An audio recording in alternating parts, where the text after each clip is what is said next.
Segurança pública é um processo, ou seja, uma sequência contínua de fatos ou operações que apresentam certa unidade ou que se reproduzem com certa regularidade, que compartilham uma visão focada em componentes preventivos, repressivos, judiciais, saúde e sociais.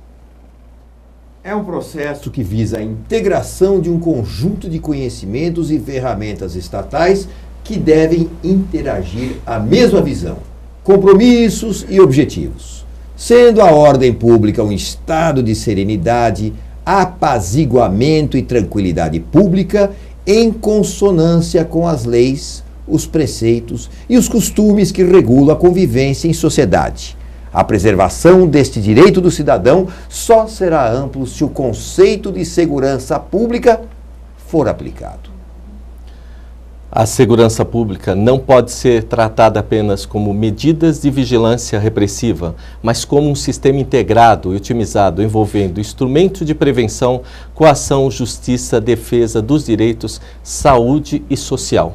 O processo de segurança pública se inicia pela prevenção e finda na reparação do dano, no tratamento das causas e na reinclusão na sociedade do autor do ilícito.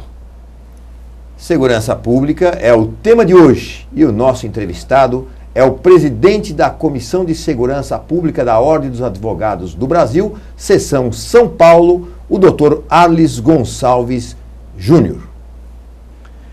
Walter, Raul, mais uma vez obrigado pelo convite de vir aqui falar sobre segurança pública. É sempre um prazer falar sobre esse assunto e vocês disseram sobre segurança pública. Segurança pública é uma questão de Estado, não é uma questão apenas de polícia. Bom, doutor, agora nós vamos acompanhar a reportagem dos jornalistas Thiago Santos e Cristian da Luz. Porque eu trabalho de um lado de uma delegacia e vira e mexe tem assalto aqui e a polícia não faz nada. É um pouco falha. Com os filhos que saem, você não sabe se vai voltar amanhã ou não. Então o pai e a mãe ficam naquela insegurança, naquela agonia. E, quer dizer, estamos todo mundo inseguro. A queixa desse pessoal é a denúncia da maioria das pessoas que vivem à mercê da criminalidade. Hoje, grande parte da população possui algum tipo de segurança em suas casas. Câmeras, cerca elétrica, portão automático, enfim, uma série de itens que custam caro para adquirir e para manter. Porém, auxilia o trabalho que deveria ser totalmente público. Mas o problema com a segurança não é recente. Conversamos com o advogado e jornalista Ney Gonçalves Dias, que falou de onde é que vem o problema com a segurança. Quando Jesus veio à Terra, portanto há 20 séculos, Jerusalém e várias localidades tinham problemas de segurança pública. Por exemplo, eram comuns assaltos a caravanas no deserto, porque naquele tempo você fazia a entrega de produtos, de material, ou por via marítima ou por via terrestre. E terrestre você tinha que atravessar o deserto, então você tinha caravanas de camelos. Não era um só, eram vários, o pessoal tinha segurança, então vinha do Egito para cá, um trazia linho, outro levava azeite, outro levava vinho, outro trazia tapeçaria. E naquele tempo já existiam assaltos às caravanas. A segurança pública ainda é um tema bastante discutido no Brasil e está entre as principais reclamações da sociedade. Segundo os especialistas, as maiores carências estão na área da infraestrutura e salarial. Mas segurança pública não abrange só policiamento. Uma série de serviços sociais fazem parte relevante desta secretaria. Os profissionais da área de segurança, todos os policiais, tanto civil, militar, deveriam ser mais bem cuidados, eu acho, pelos governantes, um salário melhor. Porque o que eu acho muito na segurança pública, que fica sempre essa insegurança pública, que a gente acaba se sentindo inseguro dentro de casa ou mesmo nas ruas, é por isso, porque os nossos policiais, as pessoas que fazem a nossa segurança, o salário está tão complicado, gente, não acompanha. Eu vejo que até hoje a PEC 300 não foi aprovada e quando você vê que um policial de Brasília ganha 4, 5 vezes mais do que um do Rio de Janeiro e de São Paulo. Falta dinheiro. Por exemplo, uma coisa que iria resolver muito certos problemas aqui seria a tornozeleira. Mas compra meia dúzia, tem dinheiro para comprar mais, coisa e tal. Dentro do contexto da segurança pública, outra situação bastante comum vem crescendo de forma acelerada, o que se torna preocupante: a violação do Estatuto do Idoso, que consiste em leis que defendem as pessoas acima de 60 anos de idade. Os principais crimes cometidos são abandono e exploração financeira. O doutor Eduardo Iello, delegado de polícia na Zona Sul de São Paulo, falou dos principais crimes contra os idosos. Abandonar o idoso em hospitais, discriminar o idoso, abusar, e é um crime que tem crescido muito, abusar financeiramente do idoso, tratar o idoso com desprezo e tudo aquilo que se refere a certas ofensas, a certas situações até mesmo de constrangimento. Mas falando sobre segurança pública, quem nunca ouviu esta frase? A polícia vai, prende a lei, vai e solta. Trata-se de uma realidade ou de um mito para eximir o trabalho da polícia e colocar a culpa no sistema judiciário? Qual é o papel das polícias civil e militar nesse contexto? Qual é a participação dos promotores e juízes? Como e por que tantos presos são postos em liberdade? Quem são esses presos? Como é possível combater a impunidade? As respostas para estas perguntas você acompanha agora no programa Questão de Justiça. Muito boa a reportagem do Thiago, né? Muito boa, está de parabéns a equipe toda. E eu queria, se você me permite, eu até queria perguntar ao doutor Arles, em primeiro lugar é o seguinte: as pessoas perguntam, o que faz uma comissão de segurança pública? No caso, a Comissão de Segurança Pública da Ordem dos Advogados do Brasil, subseção aqui de São Paulo. Qual a função? O que tem atuado a Comissão de Segurança Pública? Seccional de São Paulo. Seccional de São Paulo. A Comissão de Segurança Pública da Seccional, nós analisamos todos os procedimentos que são feitos pelas polícias, implantação de sistemas, nós acompanhamos as legislações, as alterações legislativas e toda vez que a ordem instada a se manifestar, nós fazemos todo o trabalho para fornecer subsídio ao presidente, à diretoria, para se manifestar em questões de segurança pública. Esse é o trabalho da comissão. A comissão recebe também várias denúncias sobre situações, déficits que existem no sistema de segurança pública. Nós procuramos fazer uma interação com as autoridades e, na medida do possível, inclusive fazer sugestões para melhorar a segurança pública do Estado, da cidade, do país como um todo. Dr. Arles, a 7ª edição do Anuário de Segurança Pública, produzida pelo Fórum Brasileiro de Segurança Pública e pelo Ministério da Justiça, mostra que o governo do Estado de São Paulo é o que mais investe em segurança pública. O governador Geraldo Alckmin destinou, acho que em 2012, 14,37 bilhões no setor. O valor é maior até que o total investido pela União, que são 7,88 bilhões. Porém, o que nós vemos na realidade das ruas é que cada vez é mais assustador esse caso. Roubos, sequestros, homicídios viram pauta para todos os telejornais, todos os dias. Cadê a nossa segurança pública no estado de São Paulo, doutor Arles? Na realidade, a segurança pública, não só em São Paulo, como no país, o país todo, ela está deficitária, né? Nós não temos um projeto de segurança pública com começo, meio e fim. Então, o que acontece, Glória? Você tem que ter ações preventivas, você tem que ter legislação adequada, você tem que ter a polícia aparelhada, remunerada, com o efetivo completo. Nós temos as 2 polícias em São Paulo com efetivo não completo, faltam policiais. Hoje, nós temos aí um déficit de cerca de 8 mil policiais civis e de praticamente 10 mil policiais militares. Nós temos policiais militares, por exemplo, em desvio de função. Nós temos quase 7 mil policiais militares fazendo atividades que não são atividade fim da Polícia Militar, que a atividade fim da Polícia Militar é aquela que está no 144 da Constituição, é fazer o patrulhamento ostensivo e preventivo. E hoje você tem vários policiais militares atuando em Câmara Municipal, em Assembleia Legislativa, em Tribunal de Contas, Ministério Público, Judiciário e em outros órgãos do governo, em vez de estar na rua fazendo segurança pública, que é a competência deles, que é fazer o patrulhamento. Então, hoje recebi uma denúncia de que a Polícia Militar está limitando a viatura a rodar 40 quilômetros. Se o policial passar de 40 quilômetros na sua ronda, ele responde um processo administrativo interno. Então, nós estamos numa situação que, em vez de se investir para se dar mais segurança para a população, vai se cortando o gasto e deixando a população do jeito que está, abandonada. Até eu queria comentar com o doutor Alan, nós estamos falando aqui nos bastidores, que a gente sabe que em qualquer país do mundo a criminalidade existe. Sim. Mas eu vejo assim uma profusão no Brasil que é assustador. Quer dizer, você passa um final de semana e você pega, por exemplo, aquela violência que aconteceu nos estádios, lá no estádio de Joinville, com as pessoas quase se matando a pauladas, o sujeito caído no chão e o outro batendo para matar. Quer dizer, uma coisa absurda. Ao mesmo tempo, aqui em São Paulo, a gente vê um turista canadense que trabalha aqui no Brasil, que tem assuntos aqui no Brasil, ser assassinado numa rodovia, numa emboscada. A gente vê no interior de São Paulo também, no mesmo dia, crimes, uma moça apanhou à vontade, outra, enfim, os crimes que a gente vê, não precisa ser nos programas de televisão, aqueles que são considerados os programas que só tratam da violência. No geral, é comum a gente acompanhar uma violência extrema de todos os níveis, de todas as maneiras no Brasil.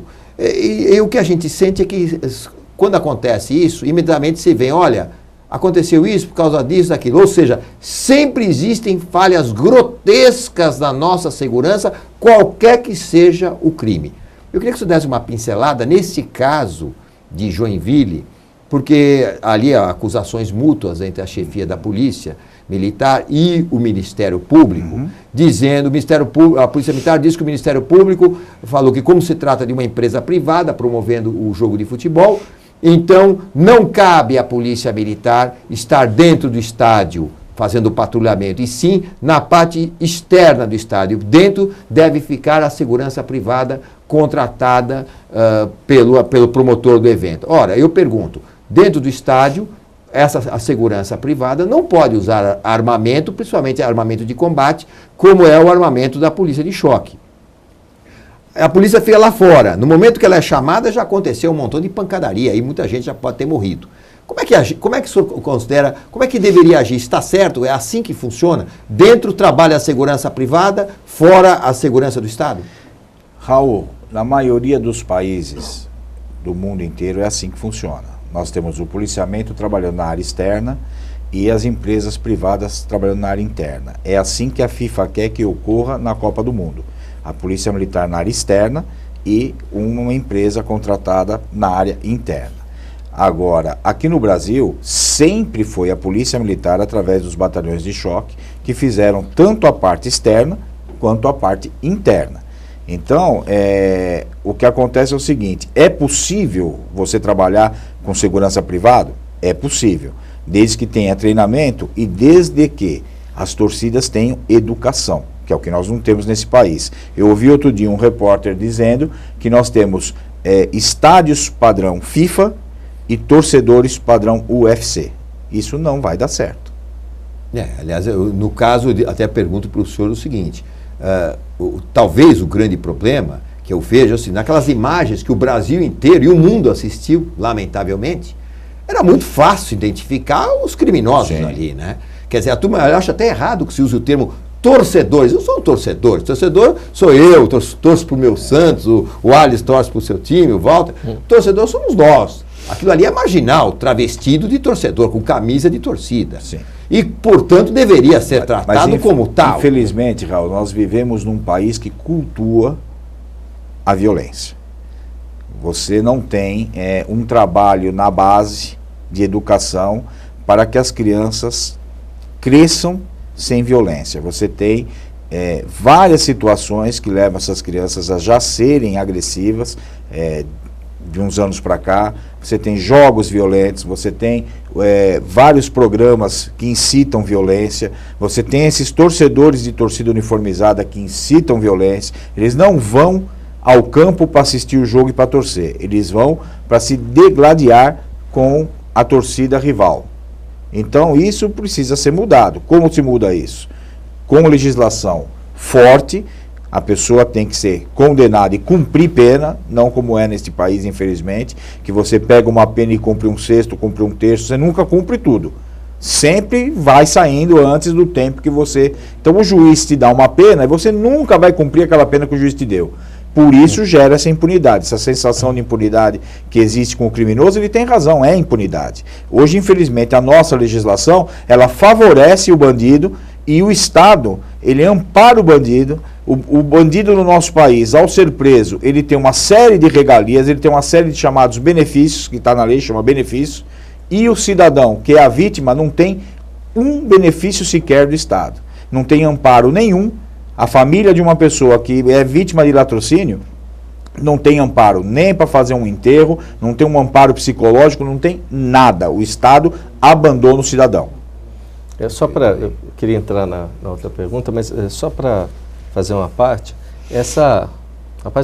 um complemento de pergunta, na verdade, não teria que ter um cadastro hoje para quem está comprando ingresso para o torcedor, esse cadastro antecipado, para ver se teria antecedentes criminais, enfim, se teria algum tipo de passagem?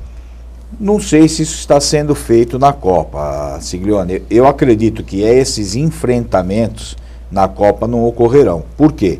Porque todos estarão torcendo para o Brasil. Não vai ter essa questão de você estar para um time ou para outro. O pessoal que vem de fora, os estrangeiros que vêm torcer para as suas torcidas, né, para os seus clubes, para os seus países, aliás, eles têm uma outra visão. Eles não vêm com essa ideia, a não ser os hooligans, tal, mas isso a Interpol acompanha, não vai deixar eles virem aqui fazer bagunça. Existem essas preocupações. Então, eu penso que nesta questão, a polícia, a parte de inteligência da polícia deve estar trabalhando com relação a isso. São situações que são situações de inteligência, portanto a gente não consegue saber o que está acontecendo, mas certamente essa preocupação da Polícia Federal e da Polícia Civil existe e deve ter um monitoramento. Inclusive aquelas pessoas que fazem parte de torcidas organizadas, que já geraram problemas. Nós temos aí recentemente alguns promotores querendo acabar de novo com algumas torcidas uniformizadas. Isso precisa ser revisto no nosso país. Eu acho que nós temos um futebol muito bom, futebol bacana de se assistir, e essa questão dos clubes financiarem as torcidas uniformizadas e as torcidas uniformizadas fazendo o que fazem durante os jogos aqui de Campeonato Paulista, de Campeonato Brasileiro, de Copa do Brasil, e este lamentável episódio do final de semana, isso precisa acabar. Bom, aí o doutor Alice colocou muito bem também a questão, acho que ele já chegou no âmago da questão, a questão do cumprimento da lei. A lei não é cumprida, ou seja, o sujeito pega, quantas vezes a gente vê crimes violentos, ele fala, mas se fez justiça, o cidadão pegou 20 anos de cadeia, que beleza. Só que na verdade esses 20 anos, na prática pode se tornar 2, 3, 4. Eu vou dar um exemplo prático. Uma pessoa que é réu primário, nunca foi preso, ele comete um roubo. A pena de roubo, você faz o cálculo, normalmente dá 5 anos e 4 meses. Ele vai cumprir um sexto, 8 meses ele está na rua. Eu diria assim, o roubo que o senhor fala no caso seria com mão armada, no caso. Né? Roubo sempre tem mão armada. Sempre tem a mão armada, não seria o furto, que é uma coisa mais branda ainda. Agora, nós temos casos assim, só para analisar, nós estávamos falando de futebol, nós não podemos esquecer que aqueles torcedores do Corinthians que ficaram, torcedores não, marginais ali, que ficaram presos lá na Bolívia, um deles, ao voltar, se envolveu em mesma confusão em Brasília. Sim. E, pelo que eu sei, ele não foi punido com o rigor que deveria ter sido. Na Bolívia, sim. Na Bolívia, sim. Ele ficou mais tempo preso lá do que aqui. Na realidade, é muito complicada essa situação. Nós precisamos mudar.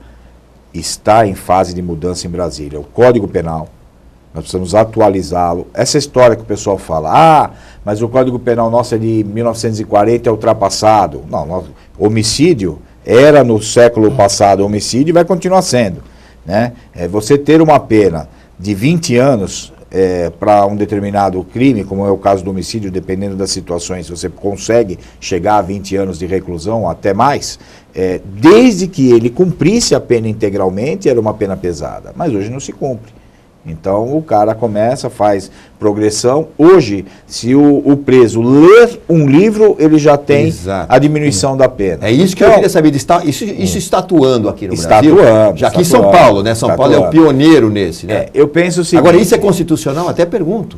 Porque como é que pode uma legislação estadual alterar o cumprimento de uma pena? Quer dizer, como isso eu não entendi até agora. Na realidade está dentro da lei de execução penal, que é a lei federal. Existe essa possibilidade. Então o que acontece é o seguinte, nós precisamos rever a lei de execução penal, né? Nós não podemos nem ser de uma maneira a que todo mundo fique recluso o tempo inteiro, e também nós não podemos ter a bandalheira que está hoje. Nós precisamos ter uma legislação onde aquelas pessoas que cometem crimes de menor potencial ofensivo, eles têm que ter uma pena alternativa, que é o que é feito hoje, mas precisa aprimorar. E aquelas pessoas que têm um índice de periculosidade muito alto, esse pessoal não pode vir para a rua. É simples assim. Nós temos que defender a sociedade. Porque o que acontece, Raul? Nós temos hoje, no estado, no Brasil, nós devemos ter em torno de uns 600 mil presos. Em torno disso, um pouco mais. Eu não tenho exatamente de cabeça agora, não me lembro. Mas uma população de 200 milhões de habitantes. Então você tem uma minoria que incomoda a maioria. E o legislador federal, aquele que está no Congresso Nacional, ele precisa legislar em favor da população e parar de legislar em causa própria.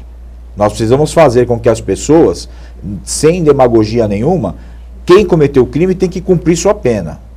E, dentro do sistema, ele precisa ser ressocializado. Efetivamente, nós precisamos dar condição dessa pessoa, após ela cumprir a sua pena, após ela fazer aquela parte de ressocialização nas progressões dentro do regime, ela tem que ter condição de voltar para a sociedade, não o que é hoje. Porque hoje, você vai preso, você sai, você arruma emprego aonde? Você tem meia dúzia aí de empresas, né, que abrem a oportunidade para esse presidiário. E o resto? Ninguém abre. Então o Estado, eu penso que deve recolocar essas pessoas em atividades, obviamente, que não tenham acesso a certas informações que o Estado tem, mas para que essas pessoas possam trabalhar e não voltar para o crime. Aliás, o senhor falou uma coisa enxugar gelo. O povo todo, a população tem aquela noção de que preso tem que trabalhar. Também Na verdade existe isso, existem muitas prisões onde o preso tem ali atividade, mas parece que isso não é uma coisa como deveria ser feita, quer dizer, o preso está lá, olha, você está lá, você não tem profissão nenhuma. É muito difícil você vai sair daqui encanador, eletricista, pedreiro, quer dizer, que é o que está faltando hoje para nós. É muito difícil, Raul, você não tem várias empresas dispostas a trabalhar com preso, entendeu? Então você tem alguns que fazem isso realmente através da SAP, mas não é uma coisa que todo mundo faz, são exceções, são empresários que são exceções dentro do mercado, né? Não é o mercado todo que faz isso, então nós precisamos também mudar a forma das pessoas pensarem, a forma do cidadão pensar, a forma do preso, nós precisamos fazer com que ele entenda que ser um cidadão de bem é melhor. E nós temos que fazer com que a sociedade e o Estado deem condição para essa pessoa sair da situação que ela está. Porque senão é enxugar gelo. Ele vai preso, cumpre a pena, ele sai para a rua, ele não consegue emprego, ele vai viver como? Se ele não consegue emprego, ele não consegue manter a família, ele não consegue se manter, vai roubar de novo. Mas também eu acredito que isso acontece, só para complementar, Walter, que isso acontece também porque ele não tem um curso de qualificação durante o período da prisão. Porque é isso que vai fazer dentro da prisão ele refletir sobre os crimes que ele cometeu e saber que existem outras coisas além do crime. Por exemplo, muitas vezes eu vejo em prisões que passam lá, quando o preso tem direito a assistir filme ou televisão, alguma coisa assim, que passa até filmes de violência e guerra dentro das prisões. Não deveria. Não deveria. Eu acho que deveria passar esses canais, Story Channel, Discovery Channel, para ele mostrar que tem a natureza, que tem outros países mais avançados, que tem outras coisas, para tirar dele aquela mentalidade do horror que ele vive no dia a dia dele. Então eu acho que nós não fazemos um trabalho para reciclagem do preso e para sua reinserção no mercado de trabalho como deveria. Pelo contrário, nem 10% do que deveria ser feito, na minha ótica, pelo que eu já conheci do assunto, eu vi fazer. Não sei, o senhor está muito mais para dentro da coisa. Está muito aquém da necessidade. Eu soube até isso de com certeza. Eu soube até de um evento da Fiesp, a própria a Federação das Indústrias de São Paulo, está fazendo um trabalho para tentar reinserir os presos. Mas se o preso não tiver um trabalho de qualificação, o que ele vai fazer numa empresa? Vai trabalhar em quê? Exatamente. Isso que nós temos que pegar hoje, as pessoas que estão no sistema prisional, elas precisam ter capacitação. É mais ou menos o que eu falava em 2010 com relação aos usuários da Cracolândia. Eu dizia o seguinte: primeiro, tem que fazer a internação compulsória dele, porque ele não tem mais como decidir por si. O tratamento tem que ser adequado, não é tratamento de 4 meses como é feito hoje. Tem que fazer um tratamento de 4 anos. Feito esse tratamento, alguns não têm profissão. Tem que dar um curso para ele para se profissionalizar. Alguns precisam fazer reciclagem. Tem profissão, mas se perdeu em função da droga. Vamos fazer a reciclagem deles. Tem que fazer esse pessoal estudar.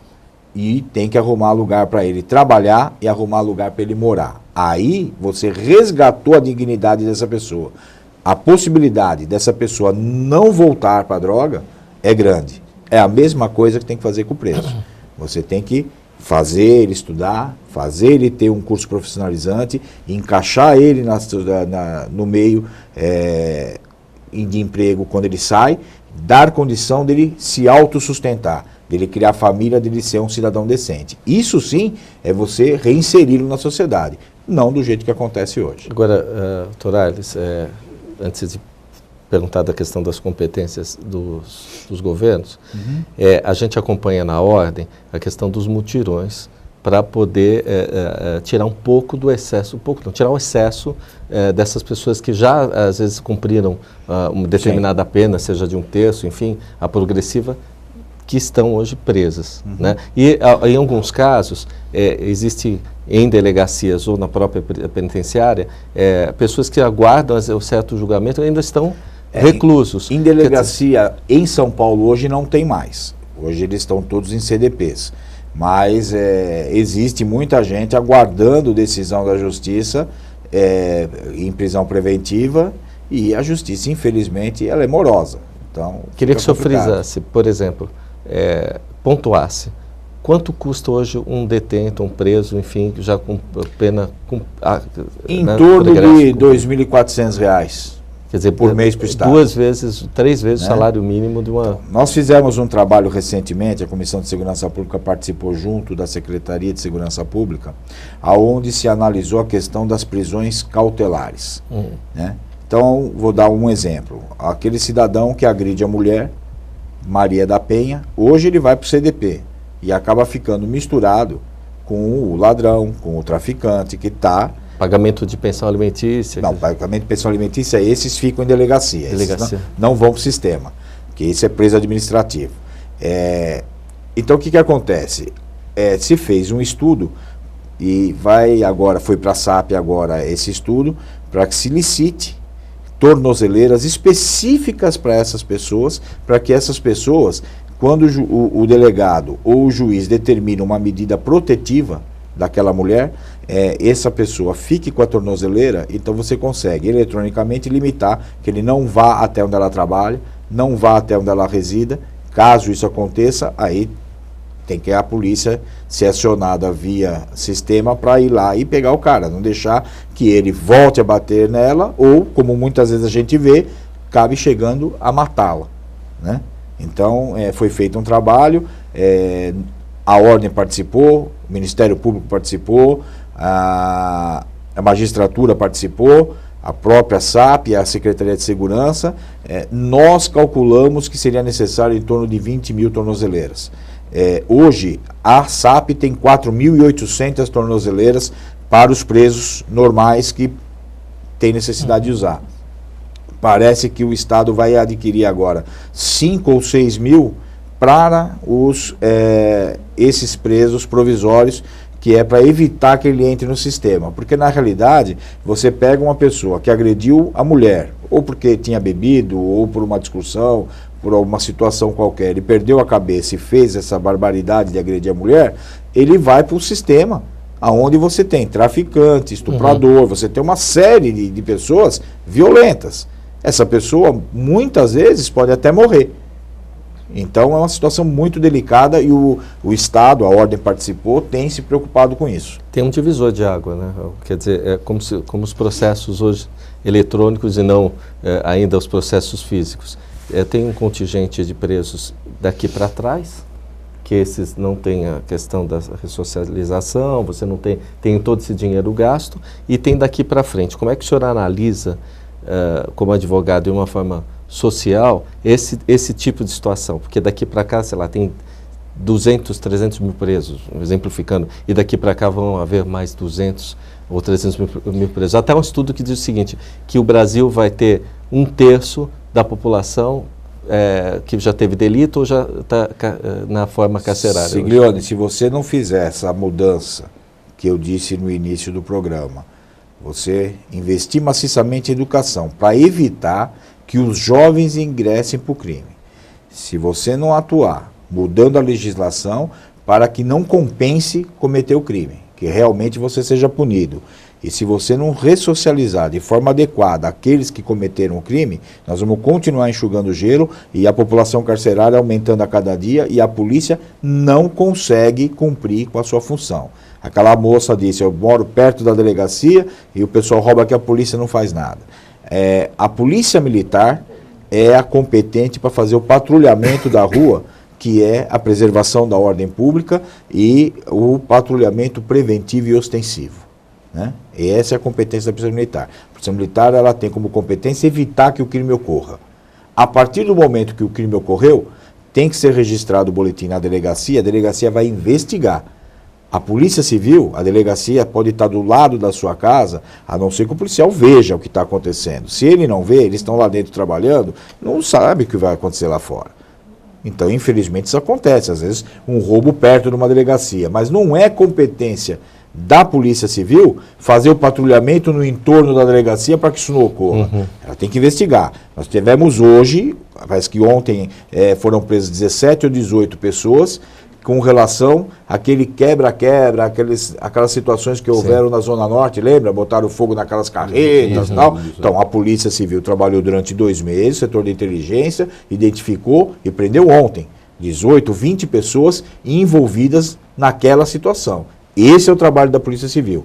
A Polícia Civil atua após o crime, faz a apuração, materializa e prende através de pedido de prisão preventiva ou temporária, as pessoas que cometeram o crime. A Polícia Militar, ela age para evitar que o crime ocorra. E se ela chegar no momento do cometimento do crime, ela vai prender a pessoa e apresentar na delegacia, na Polícia Judiciária, para que seja feito o flagrante, ou seja feito o inquérito e que isso vá para o Judiciário. São 2 situações distintas. Raul, eu só queria entrar nessa questão de competência de estados, e os estados e municípios, segundo o site da Segurança Pública do Governo do Estado, estados e municípios colocaram em segurança pública 87% dos recursos e o governo federal entrou com apenas 13%, doutor Arles. Então tem uma assimetria muito penosa na questão da divisão dos esforços. Os estados e municípios ficam sobrecarregados. Isso é o que explicou o deputado Carlos Roberto. E ainda ele complementa que a falta de investimento por parte do governo federal deixa um corredor aberto para a entrada de drogas e armas pelas fronteiras. Segundo o Tucano, o PT deveria investir mais e discutir menos. Isso na questão política, né? O governo federal quer tirar continuamente os dividendos políticos até a desgraça alheia. Bom, eu queria dizer o seguinte, aí nessa questão toda, partidos à parte, né, o programa é apartidário, eu preferia dizer o seguinte, dizem que São Paulo tem um investimento enorme em segurança, aquele investimento que a gente não vê, né, quase como uma operação enxuga-gelo. Porque o que eu vejo é o seguinte, o doutor Arles sabe, gostaria até que o senhor expusesse sobre isso. Pouco mais do que 5% dos casos de crimes que são investigados chegam a uma solução. 8%. 8% hoje. Uma das coisas que eu vi recentemente, algumas matérias dizendo sobre a situação caótica da nossa polícia técnica. A polícia investigativa, que ela vai lá e recebe, e vai lá e investigar aquele crime. Ela tem que, muitos peritos chegam na hora de um crime noturno, por exemplo, e não tem sequer lanternas, equipamentos, aquelas luzes que a gente vê nos filmes americanos, né? Aquelas luzes todas. O sujeito é obrigado a usar a lanterna do carro para ver tudo isso, uma coisa Raul, assim. aqui cabe um registro. Com tudo que se reclama do governo do Estado de São Paulo, nós tivemos as polícias, de uma maneira geral, abandonadas por mais de 20 anos. Não se fez investimento adequado, não se remunerou, não houve aumento salarial para esses policiais, estão abandonados há muito tempo.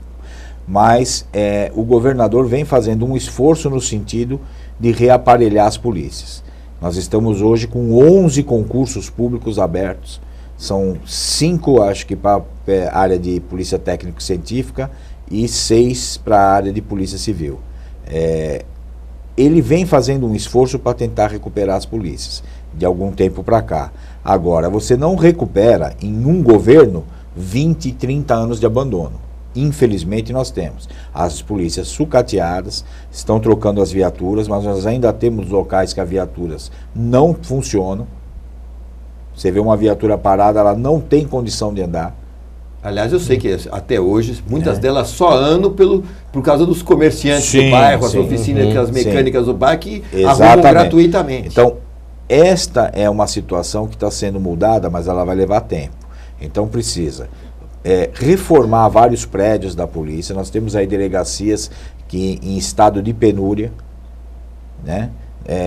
Eu vou citar um exemplo de uma determinada delegacia, não vou citar qual é ela. Os policiais têm que ir na padaria para usar o banheiro, porque não tem como usar o banheiro da delegacia. Que coisa. Agora isso tem que licitar, o Estado demora para fazer esse tipo de coisa. Tem que licitar, fazer obra, tem que ter dotação orçamentária, passa pela Assembleia, para a Assembleia destinar verba, aquelas coisas todas que agora nós estamos nessa fase. Então, tem que dar tempo ao tempo. O governo mudou a forma de ver a segurança pública. Agora, nós precisamos trabalhar em conjunto. Nós temos a Lei 12.032, salvo engano, 03, que é a lei que está para ser aprovada no Congresso Nacional, que vai dar o poder de polícia, que se fala, às guardas municipais. Poder de polícia todo agente público tem. Na realidade, eles vão ter... O artigo 144... Isso, parágrafo 8º. Parágrafo 8º. Então, vai regulamentar essa legislação feita pelo Arnaldo Freire de Sá. Vai regulamentar as guardas municipais no país inteiro, dando algumas competências que hoje são exclusivas da Polícia Militar também para as guardas. Eu entendo que essa legislação é importante, porque você vai conseguir colocar mais gente na rua para fazer o patrulhamento, para que o cidadão não fique tão desamparado. Porque hoje, o patrulhamento feito em São Paulo, ele é ineficiente, infelizmente. A gente anda pela cidade de São Paulo e não vê viaturas, ou as viaturas estão estacionadas em determinados pontos e não pode sair daquele local. Isso é um absurdo que precisa ser mudado. Eu já cobrei isso várias vezes, mas vou ter que continuar cobrando, falando com o deputado, falando com as autoridades. Nós precisamos que as viaturas circulem. Infelizmente, hoje se faz retenção de custos, como eu acabei de dizer, vai rodar uma viatura a 40 km e não pode rodar mais. A necessidade do cidadão é com base naquilo que acontece. Então, se você tem 20 ocorrências numa determinado plantão, você não pode limitar rodou 40 km, o restante das ocorrências não atendo.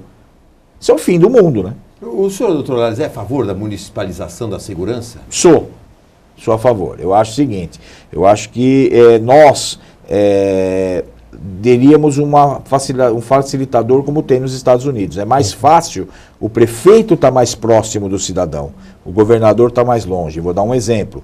Aqui, a gente não percebe isso na capital, porque o governador está aqui. Então o governador está próximo do cidadão aqui da capital. Mas não é a mesma situação com relação ao governador e o cara que mora lá em Presidente Prudente. Só que o prefeito de Prudente está lá. Ele sabe todas as necessidades que aquela região precisa. Todas as necessidades que o cidadão de Presidente Prudente precisa. Então, eu penso que se você transferir esta situação, a eficiência será melhor. Em todo lugar do mundo, Raul, a polícia funciona com base territorial. Essa história de você fazer as coisas à distância não dá certo. Aliás, eu não sei, eu penso, é apenas uma avaliação pessoal, gostei do senhor como um expert. O que a Polícia Militar, por exemplo, no estado de São Paulo, ao contrário da Guarda Municipal, que ela acaba sendo local dentro da cidade onde ela existe, ou seja, o guarda ele conhece o pai do menino infrator, que joga bola com ele, que é o vizinho, que estudou junto e tal. O que a gente vê, a polícia comunitária. Polícia comunitária. O que a gente vê é o seguinte, por exemplo, em Itatiba, ou como o senhor citou, Prudente, o policial militar que está lá servindo em Prudente, normalmente ele nasceu em Lorena. O que está em Itatiba, normalmente nasceu em Sorocaba. Ou seja, eles não estão lotados dentro do local onde eles nasceram, onde eles viveram. Portanto, eles chegam lá muitas vezes não sabendo onde é uma rua, onde é um local. Eles não sabem absolutamente nada. Raul, vou mais longe. Aqui na capital, você pega, por exemplo, um homicídio no Grajaú, ou numa região limítrofe da cidade de São Paulo. É crível que as testemunhas daquele homicídio tenham que vir até o centro do DHPP para ser ouvidas? É realmente absurdo. O policial do DHPP, ele sai, até ele leva 2 horas, 3 horas para chegar no local do crime. E muitas vezes ele não conhece a região. É o que você falou. O cara nasceu na Zona Leste, viveu a vida inteira na Zona Leste, mas ele tem que ir lá na ponta da Zona Sul para fazer uma investigação. Quem que ele conhece lá? Ninguém. Então o que precisa? Precisa os policiais da região. É o mesmo princípio. Usando a eficiência é maior. Doutor, usando essa referência, falando dessas áreas mais complicadas, Capão Redondo, Jardim Ângela, enfim, como é que isso explica São Paulo ter essa problemática de criminalidade maior, até o governador estando aqui, a polícia é mais ostensiva aqui, e pegando um exemplo lá longe, sei lá, por exemplo, em Araraquara, que não se tem tanta criminalidade pelo que a gente hoje escuta. Tem. Uma outra que não tem. Como é que hoje, Siglione, os bandidos, eles migraram para o interior. Então hoje o bandido da capital ele sai daqui para cometer um rouba-banco no interior e volta para cá. Então hoje você tem, na realidade, crime no estado inteiro. Você tem quadrilhas que roubam carro forte em estrada, com armamento pesado. Esses caras não são de lá da região muitas vezes. Muitas vezes são daqui. Entendeu? Então, na realidade, você tem situações, né? Hoje o que acontece é o seguinte, a cidade de São Paulo, por exemplo, ela é muito escura. Precisa se mudar a iluminação da cidade. A iluminação da cidade de São Paulo, ela favorece o bandido. Nós temos inúmeras ruas aqui que é fácil você se esconder, aguardar uma pessoa para assaltar. Né? Nós temos áreas aqui na cidade de São Paulo que favorecem que uma pessoa pegue uma moça, uma senhora e arraste para um determinado local para assaltar e estuprar. É competência de quem, então? Aí é competência da prefeitura. A parte de iluminação e preservação dos próprios públicos, que são as ruas, os logradouros, os parques, as praças, é competência da prefeitura. Isso é segurança pública preventiva. Se você mantiver terrenos limpos, sem mato alto, se você tiver praças bem cuidadas e se você tiver a rua, a cidade como um todo bem iluminada, com certeza você vai ter um índice de criminalidade menor. Aquela teoria das janelas quebradas, não sei se vocês conhecem. Você conhece? Pode falar. Tá, a teoria das janelas quebradas é o seguinte, uma determinada pessoa, não me recordo agora, mas acho que é um norte-americano, ele pegou um carro e colocou um carro num lugar da periferia nos Estados Unidos, onde é tudo pichado, tudo ruim, e deixou esse carro lá. Carro fechado, inteirinho. Ficou vários dias, ninguém mexeu. Aí ele pegou esse mesmo carro, levou para uma área nobre daquela cidade e quebrou a janela e deixou lá. Em 2 dias depenaram o carro. Nossa. Então é a teoria da janela quebrada. Se você preserva o seu ambiente, você evita que as coisas aconteçam. Então, onde você tem um lugar sujo, você propicia que se ocorra mais crimes. Onde você tem um lugar preservado, você propicia que ocorram menos crimes. Né? Usando um pouco disso, Raul, e a questão da Cracolândia, porque ela é um problema de segurança, está ligada à prefeitura, a questão de saúde, mas só a polícia é que bate ali a porta das ruas aqui do centro. Hoje a Cracolândia você tem o Cratode, né? O Cidinho, que é da OAB, conselheiro, e o presidente da comissão antidrogas da OAB, faz um trabalho brilhante, com vários colegas lá no Cratode, mas ainda, por mais que o Cratode recebeu agora o Prêmio Novari, né? É um trabalho brilhante, ele ainda não é suficiente para o tamanho do problema, né? Nós temos muita gente naquela região, agora criou-se uma favela numa determinada rua. Isso. Então, o que precisa ser feito? O órgão público tem que atuar. Eu volto naquela questão. Estas pessoas têm que ser internadas. Nós precisamos arrumar locais para que essas pessoas sejam realmente tratadas e tem que ser feita internação compulsória dessas pessoas. Porque o que se defende quando eu digo da internação compulsória, Siglione, é que o maior bem que o cidadão tem é que o Estado tem que defender, direito à vida. Esse é o direito e garantia fundamental mais importante, porque se você não tem vida, os outros vão acabar se perdendo, né? O que normalmente se discute é, mas e o direito de ir e vir? Morto não vai nem vem. Uhum. Não, e quando a pessoa não se sabe dirigir a sua própria vida, ele não tem o direito de ir e vir, né?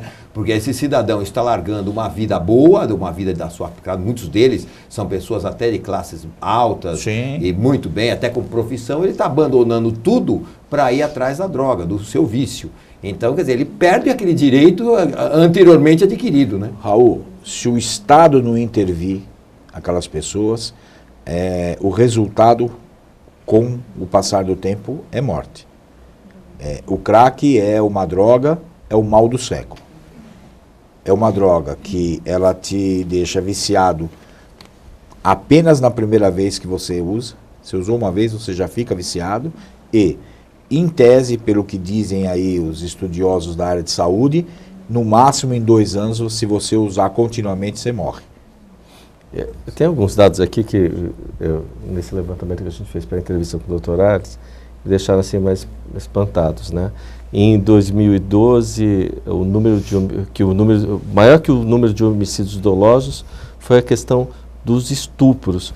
Como é que isso está mudando o comportamento do cidadão, doutor? Eles estão ficando mais agressivos? O que acontece é o seguinte, nós temos alguns bandidos que ele se acha no direito.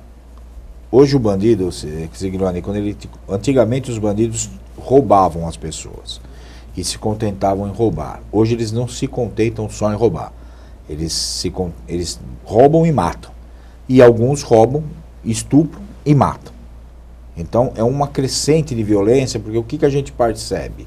A gente percebe que hoje, por exemplo, o bandido que mata um policial, ele tem um status diferenciado dentro do mundo do crime. Então, vem uma apologia de violência dentro do mundo do crime, que é esse resultado que a gente está vendo. Então, a gente vê o aumento nos homicídios, latrocínios vem aumentando, né? E os estupros vem aumentando. Ou seja, a maldade do ser humano vem sendo potencializada dia a dia. E isso é muito perigoso. A questão do sequestro, o Raul sabe, eu tive um sequestro relâmpago, mas que demorou umas 6, 7 horas. Esse relâmpago é muito mal colocado, é um relâmpago que dura bastante. Né? E isso é uma coisa absurda, né? Como é que está a legislação hoje, o sequestro? Não foi um relâmpago, foi uma trovoada. Foi uma trovoada olha, isso, eu queria dizer, olha, eu considero o Brasil um país hoje extremamente hipócrita e demagogo. Por exemplo, hoje nós consideramos tortura apenas quando é feito pelo lado da polícia. Quando a polícia pega um cidadão e até muitas vezes o tortura para obter uma informação, isso é tipificado como tortura. Quando o cidadão comum é sequestrado, o sequestro relâmpago que o Walter falou, ele sofre todo tipo de violência física e mental. Muitas vezes, eu acho até talvez uma das piores tipos de tortura, é jogar uma pessoa que é claustrofóbica num porta-mala de carro. Só que isso não é tipificado como tortura. Raramente você vai ver um juiz aceitar ou ser inserido dentro de um inquérito, além do sequestro, foi torturado. Isso dificilmente você vai ter. Então, quer dizer, é uma hipocrisia muito grande, como falou o Walter. Ah, mas o cara sequestrou, levou, mas não aconteceu nada. Como não aconteceu? Você foi torturado mentalmente. Raul, você não sabe se você vai sair dali vivo ou morto. Eu vou lhe falar uma coisa que eu presenciei. Nós tivemos esse ano aquela dentista que foi assassinada, queimada viva. Muito bem. Os 4 bandidos foram presos, o DHPP comunicou à Comissão de Segurança Pública, pediu que nós acompanhássemos as oitivas, em razão de ser um caso complicado, ser um caso de repercussão nacional, de ter menores envolvidos no crime, e foi uma equipe da Comissão de Segurança para lá, foi o Dr. Edson, principalmente, primeiro, logo cedo, eu tinha um outro compromisso na Academia da Polícia, depois, durante o dia, num sábado, eu fui para o DHPP. Eu presenciei a seguinte situação. Uma dentista que foi atacada antes daquela que foi incendiada, ela foi chamada ao DHPP para fazer o reconhecimento das pessoas e das coisas apreendidas. Reconhecer um relógio, reconhecer um celular que estavam com eles.